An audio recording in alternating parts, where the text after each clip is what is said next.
Okay, first of all, thank you all for coming and welcome. I already congratulate and applaud you as people who are at least thinking, maybe I should be thinking of the data. So you're my type of people. Why am I here? Firstly, I'm here thanks to LASCON for recognizing that we need a database stream. That we need, or a data stream. I use database loosely, okay? Other than that, you know, who am I and why I'm talking about this? I am a data architect. I'm 19 years. I'm holding on to that 19 years because once it goes 20, it means something else in technology. Graduated twice from Dublin City University. That's Dublin, Ireland, not Dublin, Ohio. I know it causes lots of confusion because obviously my accent doesn't give it away at all. My master's was in secure computing and forensics, and that's how I had kind of accidentally through my career worked in large financial institutions, I've been the security representative, etc. on teams, so that's how I kind of migrated into the security side of things. And I've been a LASCON volunteer for 3 years now since coming to Austin. So that's that. Have to have a bit of this owing to the nature of some of the content. Opinions and assertions presented here are not absolute, do not represent the opinions of LASCON, OWASP, or my employer. And the most important bit, the content of this talk does not constitute legal advice. Because I know there's 4 little letters there that probably got a lot of people coming here. Other disclaimer, having heard the start of the keynote, I'm not clever and I'm not funny. Okay, so let's just manage expectations here. So I'm going to talk on 3 seemingly disparate topics, okay? So data breaches, internal fraud, and GDPR. But they are part of a journey, and they've been my journey over 19, not 20 years. And the internal fraud is kind of a unique angle I have on GDPR. I just want people to be more aware. Just think internal fraud as well. So what is your company's most valuable asset? I realize I've probably given this away slightly in the title of the speech, but if you joined the corporate world 20 years ago, you were probably told something different. You were probably told people, people, people, people. And it's not that we've lost all love for people. We probably have, but that's not the point here. With an increasingly mobile workforce, you know, you look at kind of statistics around how long people stay in a position, et cetera. People aren't who you rely on. You no longer rely on Mary in accounts to know by rote all your customers, etc. You rely on a database. So therefore, it's data. Right? I know the HR people don't like me saying that, but it is.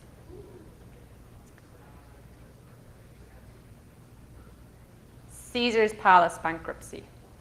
In their evaluation, the most fought over asset that they had was data.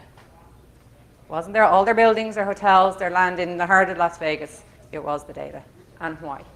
After really in-depth, considered evaluation, does anybody know how much it was actually worth? Anybody care to guess? $1 billion is how it was valued. So when the creditors were fighting over the assets, they were like, you can have the hotel. I want the data. And that's where that went on. It actually eventually went back to the parent company. The reason it was so valuable was they were kind of pioneers in big data. And this is not going to be an anti-big data talk. They had 17 years of data in what was called their Total Rewards loyalty program. Okay? So while other casinos were still doing, hey, I've seen him a lot, he seems to be splashing the cash at the moment, I'll comp a room. That works, you know, there's people who work in sales, they're good at spotting this type of things, but it's not perfect. That guy could have been on a stag weekend. He could have been, she could just be coming out of a divorce and she's spending every penny before he gets any of it, you know, so that's, they needed something tighter when you're working at scale. And in their loyalty rewards program, they were able to actually watch trends and see who they really should be comping, see who responds to being comped, is another thing.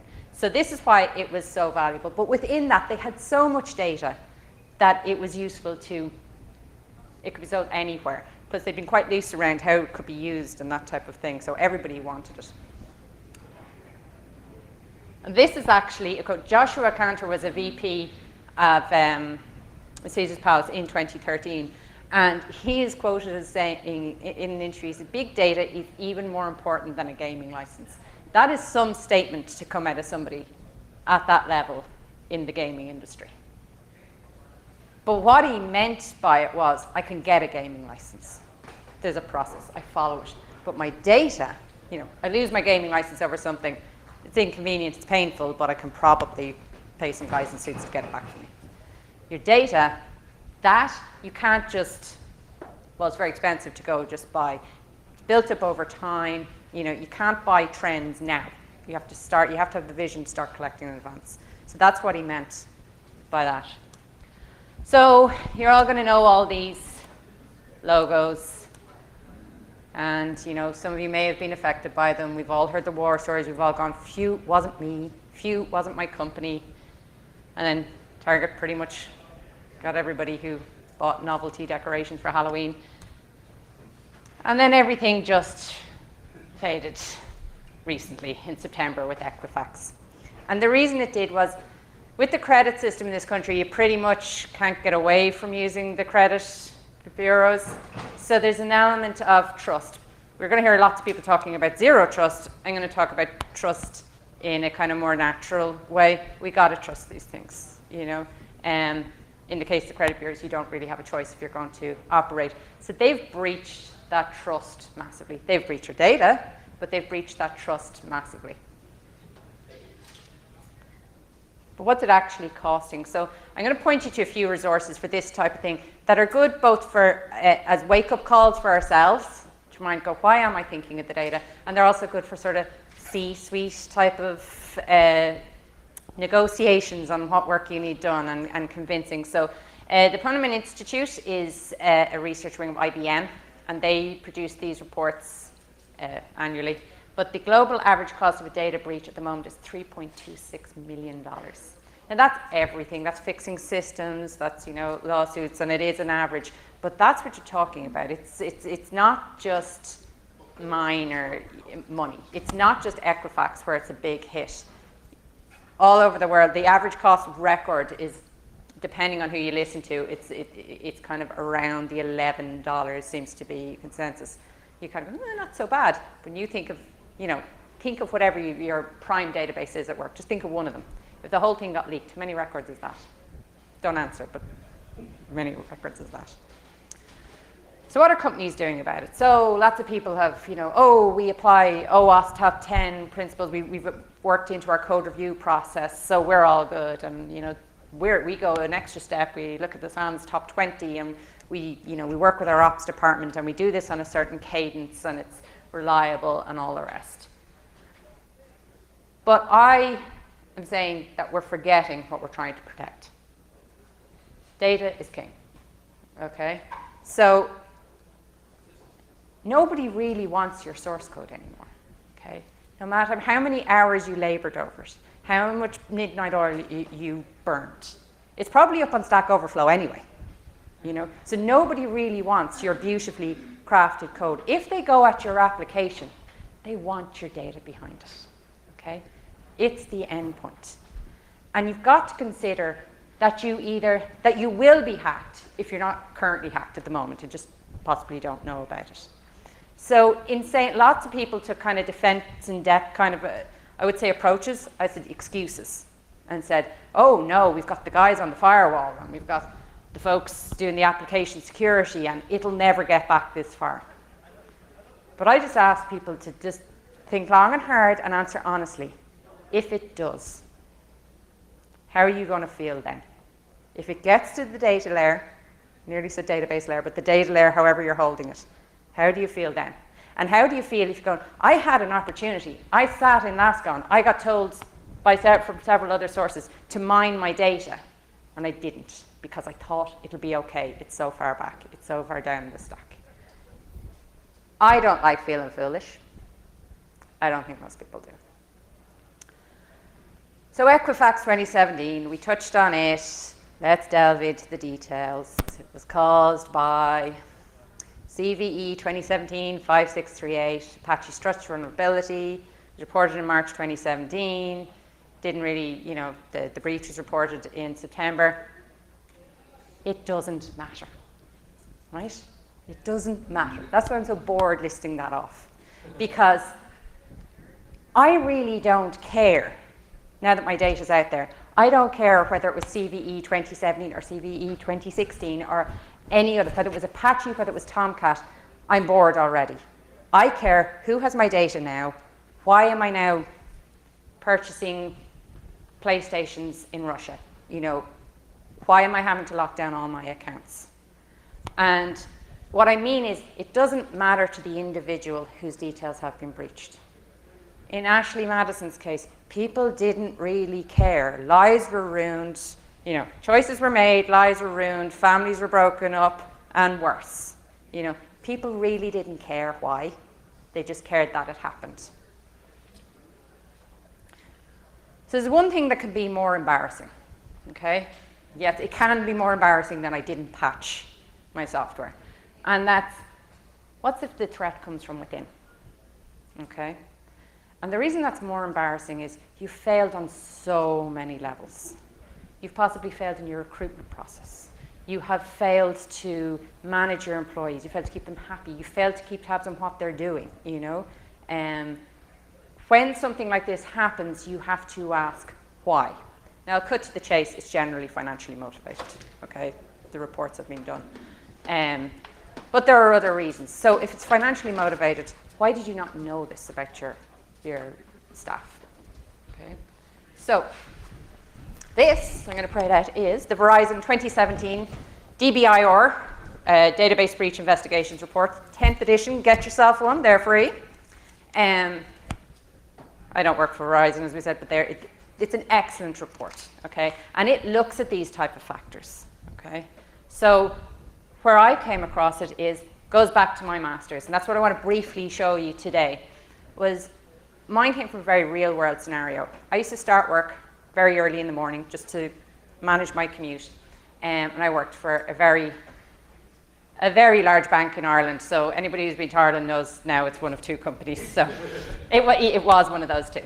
And I worked there all in for 15 years, and I was used to having the office to myself first thing in the morning. And I could tell you what order people came in, and I was working away, and I was assigned to a role where I was on the development team, but I'd spend 20% of my time on information security. So they had a different model. Instead of having a huge information security team, they had core, and then they had kind of evangelists in all the relevant teams. That's the way it worked. I just sat down for my coffee when my normally very witted, very snappily dressed manager spoke to me 4 times a year, kind of a check-in, literally pulled up a chair beside my desk, unshaven, the whole lot. And I was like, this isn't good. This can't be good. But what he said surprised me. He said to me, how could we prove that a DBA did something? And I was like, good morning. And I started rattling off the usuals. I didn't know we had multiple database, we had Sybase, Oracle, DB2, just by the nature of the business. So I was like, I don't know what you're talking about here, but there's logs, there's this, there's that. And he's like, no. If they've cleared all that out. I was like, do you want to give me a bit more? And he's going, I have to go to a meeting. He goes, will you think about it? So I did think about it, and piecemeal over the next couple of hours, I got little bits of information fed to me. They generally were, that log is empty. There's nothing in the logons thing. There's nothing on the file system. They were all negative findings. And then about 3 o'clock, he launched back into the office and went, it's fine. They told me. I was like, okay. It turned out that a DBA had made a mess up in a script. And it wasn't actually that malicious at all. They were trying to cover the fact they hadn't followed process. Okay, they were so afraid of being accused. They had been meticulous about it, though, was the lesson that we learned from this. They had turned off auditing. They had cleaned up the log that logged the fact that auditing had been turned off. right? They changed the data. And what had happened was, it was only because somebody in the business said, that account is not at that value. It's the wrong value. Otherwise, this person, I always applaud them. What they did was perfect. It was only another human noticed the figure was wrong, because they'd even gone and they had to go back to backups. Of course, people doubted Mary in accounts who said, no, that value is wrong. They're going, Mary, you know, it hasn't changed. They had to compare 2 database backups and say, hang on, last night it was at 2.3 million and now it's at 2.1 million. We've no record of what changed, but they are 2 point in time database things. So he came forward and he said, I did this, I thought I just made it all go away and that it was fine, and he was just trying to get a change through. He'd run the wrong script and was trying to cover it all up and thought no harm, no foul. But that then, thanks very much, he then committed me to 2.5 years of masters, because I overdo everything. And I said, there has to be a way of doing this. And I actually found that there's very little research out there about this. There's stuff about watching, there's some great papers you can read about watching patterns in, you know, data change that might suggest fraudulent behavior, but it doesn't actually, none of it answered what he did. Was he knew the system so well. He was the admin. He had the sys logins. He also had essentially root, for want of, he didn't have the root account, but he had an account that was as powerful in the domain that he was working. So he had everything he needed to do this, because he needed that at 3 o'clock in the morning when a system was down. So that's why he had all that. So were there some failings and separations of duty? Yeah, it kind of went afterwards to a point where we separated back out kind of the Unix sysadmin and the DBA, because of course the accountants had gone, let's merge them previously, but now they saw the problem with doing that. So there has to be a way of catching what he did. So I did my practicum, which is your thesis. And I used MySQL, frankly, because it was in education and I didn't have to pay for a license, and the source code is out there. So this was for illustrative purposes. I had to say how, I went through lots of failed experiments, but how, had it been that scenario, could I have caught him? Could I have prevented them? Because I didn't want to actually catching them, the deed is done. So there's the plugin facilities, essentially APIs, I suppose, in MySQL terms, and you can write audit plugins, okay? The problem with them is that you can uninstall them, okay? So if you have access to everything, like, so he just turned it off. If I just blankly applied the ones that, you know, were out there, lots of people had written them, I was kind of going, but if I just uninstall the plugin, do my deed, reinstall the plugin because I have the Unix, the UX level access, nobody will ever know. So what I did was, I wrote my own version of it, and basically those who follow the code will say, if somebody tries to uninstall, you get a nice little error message out that says, yeah, if you really need to do this, go talk to information security, okay? So you do, there's downsides to this. You have to, you know, you're putting another binary into your install, and that was the idea. That was in my report. I said, if somebody got this and it was in the middle of, you know, a severity issue that they genuinely needed to turn off auditing because it was filling up logs or whatever, you got to pull information security in there, who will then give you the binary and say you have permission to swap it out. Takeaways from all that. Yeah, don't instrument or rewrite your DBMS, okay? It was an experiment. You know that support contract, that really expensive support contract, that's out the window if you go doing this, okay? Don't rely on logging. Genuinely don't rely on logging. Logging is, yeah, it's great, it's helpful, but don't assume, don't be that person who sits there and goes, it's not in the logs. Because now you've met me, now I've told you, this really happened. I saw the change on the account, and I saw that it was not in the logs. And I saw this wasn't a bad person. So imagine if they had been a bad person. Think that data is king. Everything else around it is just there to facilitate the usage of data, you know, to protect the data. You know, unfortunately, I love data. I surround myself in data all day, every day. Data is information. Information is key. And I'm a control freak, so I like having data around me all the time. But generally, you know, my mother's not great with getting a CSV file of all of her information handed to her. She wants some nice little pretty GUI on how, on her account balances and things like that. So you've got to think that data is at the core, and everything else we do allows access and collection of data. Know your data. Know it. You can't protect what you don't know. Okay? If you don't know what you have, you know, if I have all my worldly belongings out here, but I don't know what they are, I can't turn around and go, I think Deshaun made off with my wallet. Well, did you have it there? Something's gone. Was it there? I don't know. I don't really know what I had. I had no inventory of what was in my purse. Picking on Deshaun. Accept your responsibilities. You know, things like splitting out the on-call, you know, just to save a few pence. You know, accept that you are responsible for looking after this data. You know, don't try to dodge and say, oh, it'll never happen. You know, it will happen. It probably has happened. And separation of duties. Now, the separation of duties is an important one in the context of this talk, because we should do it anyway. It makes sense. You know, why give somebody all the keys? This goes way back beyond technology. Having one person with all the access, all the control, it's over history, it's never really ended well. So why do we suddenly kind of do it in technology?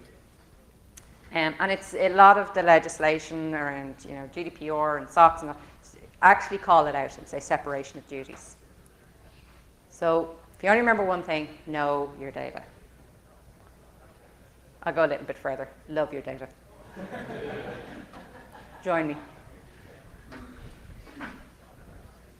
Now, GDPR, 25th of May, 2018. Okay.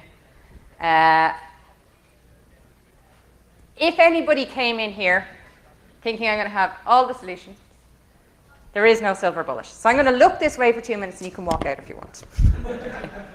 But I'm being very, very honest, okay? There is no silver bullet. So I don't mind those slipping out the back door right now. I can tell you straight up, this actually isn't as big a deal in Europe, because until now, the Data Protection Act that, you know, controlled my day, morning, noon, and night over there, this is very similar. It's just it has gone further and it's extended the kind of jurisdiction. But it's not a bad thing. And this is what I'm saying about accepting responsibilities. There's no point pushing against it, really. You know, you can always inform yourself and, you know, by all means, you know, encourage people who have the time and energy to get involved in submitting to forums and lobbying and that type of thing. But the intentions of it are really, really good, okay? And it's one of these things. Pushing against it, you're just wasting time. There's a few misconceptions about it. A lot of people, I've noticed here, are chasing it right now and saying, oh, we have till May 2018. It's actually already law. It's just not enforceable. But I've heard lots of people, even up to consultants, saying, yeah, it becomes law next year. And like, it is law. There's just currently no penalty for it. So there's a few main things. The difference between it and the Data Protection Act, which preceded it, was that the Data Protection Act was a directive. Okay? A directive just meant that, if you imagine the European Union as kind of the federal authority in each of the union states, then they'd take it, so we accept it, and we're going to interpret it ourselves into our law. This time it's just been, this is the law. So it's truly making it one law for the entire union. So there's lots, there is lots in it. Right to access, breach notification within 72 hours to Data Protection Authority, right to be forgotten or right to erasure, data portability. Frankly, if you don't need to move your EU data out of the EU, probably don't, because you can, but you're putting a lot of extra work on yourself. Privacy by design. So it's a bit like, I suppose you probably hear from people here today, security by design. I'll bring that to the next step, privacy by design. Think privacy first. Think, how am I going to protect this data? That's actually in it. That's in the law. Consent is a big thing. So people have to explicitly opt in to things. So that's a change of mindset. And you must actually have a data protection officer. if your company is above a certain size, but I think it's quite a small size, so take it as generally you have to have a data protection officer. And if you are audited, it's not good enough to have your janitor who doesn't actually know where anything is listed as the data protection officer. It has to be somebody who is well versed in GDPR, knows the obligations and that type of thing. If you try and present somebody else, you will be deemed to have failed, to be non-compliant. Look at the road to GDPR. So a lot of people, I put this up here because a lot of people think this has just come out of the blue. So it was 1981, the Convention for the Protection of Individuals with regard to automatic processing of personal data. It was very forward-thinking legislation. It was signed by everybody except Turkey. Turkey never bought into it. And it was the first recognition of going, whoa, this computer thing is taken off. Maybe we need to take account of that. Maybe it might affect people and how their data is processed. So it wasn't very future-proof, but they did actually start to recognize they need to do something about this. So then it was a long road from there until the Data Protection Directive in 1995. It was the first that said, things like right to know what is being stored about you was a big thing. Right to have it corrected if it was inaccurate. Have decisions reviewed. Lots of the states, like Ireland, for example, in 1998 they reviewed it. So you'd see there's the Data Protection Act 1995 and 1998 because they kind of went, oh, we didn't interpret it the way we wanted to. We'll add another layer. So GDPR then, it's been evolving all along. And they said, hang on, we've got things, as the web becomes more of a thing, boundaries are being blurred.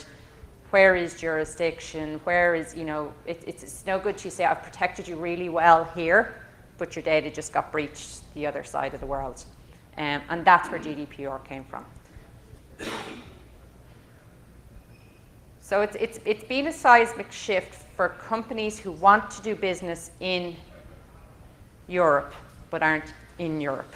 Up until now, it's like, local laws apply, that type of thing. So this is going to be a change. And it hasn't been finalized, and a lot of people are kind of saying, oh, the details haven't been worked out as to how, they're going to cooperate with authorities here, but there have been undertakings given that they will cooperate. So if you're putting your eggs in that basket, expect to have your eggs cracked. So these are the main differences between, it'll be common rules across the whole EU. So there's no more, Poland interprets it this way, Germany this way. Personal data is redefined. This is something that's hitting people badly. It's everything. They're trying to make this future-proof, so there isn't GDPR 2017, 2018, 2019, that they're trying to make this future-proof because they realize they can't stay ahead of the evolution of it. So it's things like, anything like internet handles, they've called it. So, Party Girl 87, that actually identifies a physical person. So mandatory brief notification, the individual rights, the financial repercussions. 4% of your global revenue. So no, you do not get to say, I only have 2 guys in my office in Germany, the revenue is only 20 grand a year. That's not what your penalty is. It will be 4% of your 20 million or 20 billion or whatever global revenue. And that's very clear. And that's not to actually try and grab money. That is a deterrent. That's saying we are serious about this time. Joint responsibility, so your data processor and your data controller. Previously, there was like, the data controller was pretty much responsible for everything. Now, as a data processor, which if you're selling software as a service or anything like that, you need to be aware, you may be a data processor for somebody, for a data controller who has European data.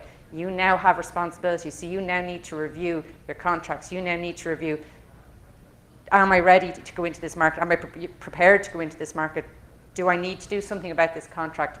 Do I need to not do business with this? That would be kind of short-sighted, but do I need to not do business with these people again? Maybe I'm not ready. But you can't go, I didn't know. That's the thing about know your data. Information governance and truly global impact. There have been, really strong undertakings that there will be cooperation. So, I've got a huge thing that says data minimization. It seems kind of counterintuitive. So we've come along and we've touched on a lot of things around, the trust that your clients put in you when they give you data. knowing your data. The one thing that you can do, and is recommended by in all the legislation and all the supporting groups, there's loads of groups out there, and if anybody wants any pointers, I can talk to you about this, the GDPR coalition that are voluntary groups that are helping companies come up with this, is data minimization. Whether it's your annoyed sysadmin who's met some guy in a bar who told him he'll pay him whatever amount of money for 20 gigs of your sales database. Whether it's your sales guy who's, jumping ship and bringing your clients with them. Whether it's, again, Marion in accounts who has access to the medical records and decides to see what the neighbour has, how long she has to live. Maybe there's a property coming up for sale in the neighbourhood soon. The key thing about this is data minimization. In the era of big data, we've kind of gone to grab everything. Grab everything we can, it can only be good. And our marketing departments are telling us, and grab more. But if you do that, you have to ask yourself, am I prepared to protect it? So in the legislation, there's lots of wording around, where you're legally required to keep something, for its lifetime, establishing the lifetime of the data. You can make all sorts of cases for, I really needed this in order to send them their 10% discount or something like that. Like, not if the person doesn't, want your product anymore. But the main thing is to ask, to really look deep and say, do I need this? Because the less data you hold, the less you breach. When you have a breach, it's going to be smaller. Did you really need? Lots of companies use social security number and just the last 4 digits. Did you really need that? Could you not just have assigned your customer a customer ID? Your database will probably do that for you. It was convenient. We wanted to be sure that it was the person. Yeah, and now a laptop has ended up in landfill and somebody's picked up the hard drive of it and you've breached all those things. And if you looked deep down, you really didn't need it. So know your data and data minimization. They're what you remember, and love your data. That's what I want you to take away from this. This is actually why I say I wish GDPR had come along sooner, because we've gotten miles ahead of ourselves with big data, and we didn't know about GDPR. So we're kind of closing the stable door after the horse has bolted a bit. Somebody's chasing the horse, all right, but. So within the legislation, if there's a legal requirement to hold on to the data, so I always use the example because of what we work in certain companies, we would have maintenance teams go around and we could say through the software, I need somebody in this building to, there's a short on a light. It has to be a qualified electrician, okay? So I have the name of the electrician who carries out the work and that all his credentials are up to date. So he gets fired next week and goes, I want everything out of your system belong to me. And say, well, and I have to do that, but, so his home address and all that has to go. But I need to hold on to his name and the fact that he carried out that work. Because if somebody touches it next week and gets electrocuted, I had to have a certified electrician do it. I can't come back and go, I don't know, I've now filled the field with unknown user and whatever. So that's actually covered off in the legislation. If there's a legal requirement to hold it. There's also, and this is kind of, I think, what helped with the US coming on board with saying we will cooperate, national security. Or, if there's a reason that you need it for that. But you will have to be careful. This is why I harp on about knowing your data. You can't say, well, John Malone asked for his data to be removed, but he was an electrician, so therefore I can't take out any of his data. No, you have to know that the record of the fact that it was him who did that particular repair, I have a legal requirement to keep his home address, whatever. I don't need to keep that. I have no legal reason for that. So I can't just say, I'm not doing your erasure. You have to let them know, I will be keeping certain parts, but all the rest is gone. And the other thing is you have to evidence it. Now that's one that people are getting a little bit confused about, and it hasn't been proven. Like, what do? Send them the results of select star from where name equals, So If you have a huge development team, maybe you're putting a front end on this and you could show them before and after, this is all the data, afterwards saying report run, no records found, you know. Could somebody keep pushing it, go, I don't trust your software, I want to see it? Yeah, you could end up, in theory, at the select star from scenario. You touched on something else, was the data processors. This is, I'm going to be one of those really annoying people who goes back to this.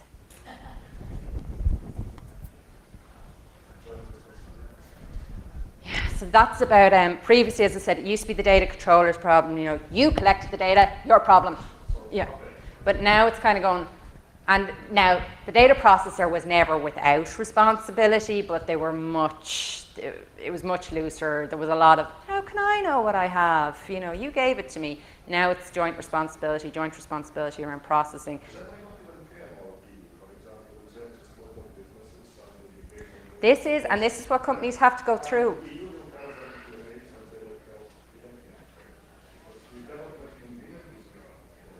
If you're not dealing with, but this is know your data. If you're accepting data, you have to know your data from here on in, because you are liable. The I don't know pose isn't going to work anymore. You know, so if you're accepting data, you have to know your data. You have to start having that conversation with clients. Will you be storing the personal information of EU citizens in this system? Yeah, very much. There's probably going to be a lot of your fault, my fault. I have 3 little boys. I see that going 3 ways the whole time. I could see that happening with sub-processors. That it was him. So yes, definitely. It's not, the thing is, this hasn't been through the courts yet. But you don't want to be the one, like people keep saying, they'll never come looking at little old me. And it's like, what if they do? You know, that you don't want to be the one that is tested out from. I would encourage people to watch the cases as they come up. Don't wait until the cases come up to start doing anything about GDPR. That's a bad idea. But watch them as they come up and say, okay, what would that mean for me? But yeah, there's data just, we're having to go back and say, have we got European data? Or the data belong to European citizens? It's fine to have European data. You know, if you just have stuff about countries, that's fine. Yeah, there's been discussions, so obviously within the European Union it's easier because it's just, it's European Union law. But at the moment they're trying to decide, they've just made agreements that there will be cooperation. They're just trying to decide, will it be at state levels, will we have a federal authority for it? That hasn't been published yet. I think negotiations are ongoing. They'll have it, they all seem quite happy and calm about the agreement, so I think the talks are quite a long way along.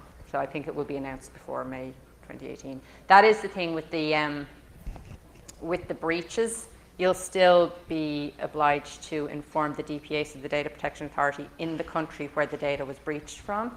So let's say you had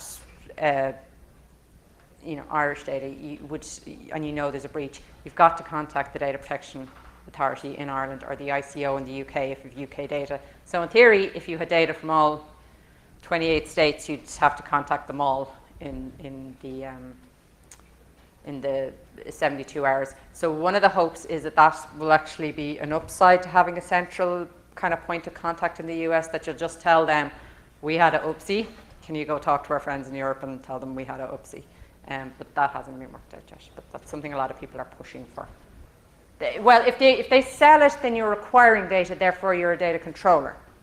If they, on the other hand, are using you to process data, so let's say a client of mine, I sell them software as a service. I know this is not, so forget about that's the Facebook scenario. So I sell software as a service, okay? The difference between me selling them an on-premise solution and software as a service is on-premise solution, it's on them if they decide to record all sorts of things and they kind of go, your man's religion is this, that's probably why he didn't do a very good job on the electrical fix that day because he'd been in church, or, you know, that's on them, okay? I have no control over it. Just like Microsoft, if I use, if I buy and install Word, not cloud versions, and I start writing malicious letters in it, it's not on Bill Gates what I do with it, okay? However, software as a service, they are the controller because they have their agents or their staff, whatever, gathering it, but I am a processor because I'm storing it, be it in my cloud solution, be it in my data centers or whatever, I'm a processor then. So you have to know your customer, know your data. You can't say, I didn't know they were using it. You're going to get yourself in trouble there. So in a lot of cases, this is going to require people going back over who are my existing clients, because ignorance is not going to be a plea on this one. There is now, what they've done is, because I know Poland is one in particular that didn't like it, they said they had their own laws on top of the previous Data Protection Act. What they've tried to do in GDPR is bring that all up to a higher level. So there's the portability of data. That's that bit. It's not on that slide. It was on one of the slides. There's rules around that now. That's where I was saying it's basically easier to just leave it in. If a country continues to have that, a rule that actually has kind of a higher bar, you will only kind of be breaching that law. That's between you and that country, and that's if you choose to do business in that country. It is pretty much aligned. I'm kind of saying there's a few edge cases, but you'd have to be particularly targeting the Polish market with, a Polish version of the website and all, and then say, if you do that, then you have to comply with the Polish laws. If you happen to have a website and you say, yeah, I take payments from Europe, you can argue the thing of, I wasn't specifically targeting that. They paid in US dollars, they gave me a shipping address. You'd have to be targeting that particular market. And there is, this is not meant to be punitive. If somebody goes out of their way to circumvent the intended use of your website, and you never intended to sell into this market, and you can prove that, and you end up with one customer in Germany accidentally, who gave you a PO box somewhere in the US for one of these mail forwarding services to deliver the thing, gave you a virtual credit card, there was nothing that you realistically could have done, and then you're deemed to not have targeted, not intended to do business in that market. That's not the same as what you're asking about going, somebody gave me a big load of data and I didn't ask what was in it. Okay, that you're on the hook for. The guy who uses the mail forwarding address, you're not on the hook for. No, disclaimer is, you can try, but a disclaimer is no legal standing here. If you like writing disclaimers, by all means, but not worth the paper it's printed on, yeah. So that's another thing. You have to have your privacy policy and all that up to date and accessible. That's another thing. People have to be able to get at and understand your privacy policy. This GDPR is about protecting the individual's rights. It's about making people feel safer in the new internet age type thing and going forward. And that's why I put the breaches in with this, just to remind people it's not okay. You do actually hit people's lives. You hit their pockets, you may hit worse than that with kind of health data and that type of thing. The other thing is there's different categories of data under GDPR. So health data, something that can have, previous legislation was more concerned with, does it have a financial impact and that type of thing. Now it's like, does this cause them distress in any way? So you can lose data about somebody that, you lose my ID that says Party Girl 87. You've lost my data, you've not been in the spirit of the legislation, probably not going to ruin my life. All my friends know I'm Party Girl. You lose the fact that Party Girl 87 has some disease she doesn't want other people to know about. That's called out in the legislation as sensitive data. That's going to be in the courts quicker. That's going to have higher penalties. So the 4% is like for the worst cases. I think, and I'm going to put think there, this is purely opinion and conjecture, I think they're going to go after the ones that spill that type of data. People ask questions. If you have questions afterwards. Yeah, come find me. I'm here for the next 2 days. Thank you for your time. I'll be posting the slides.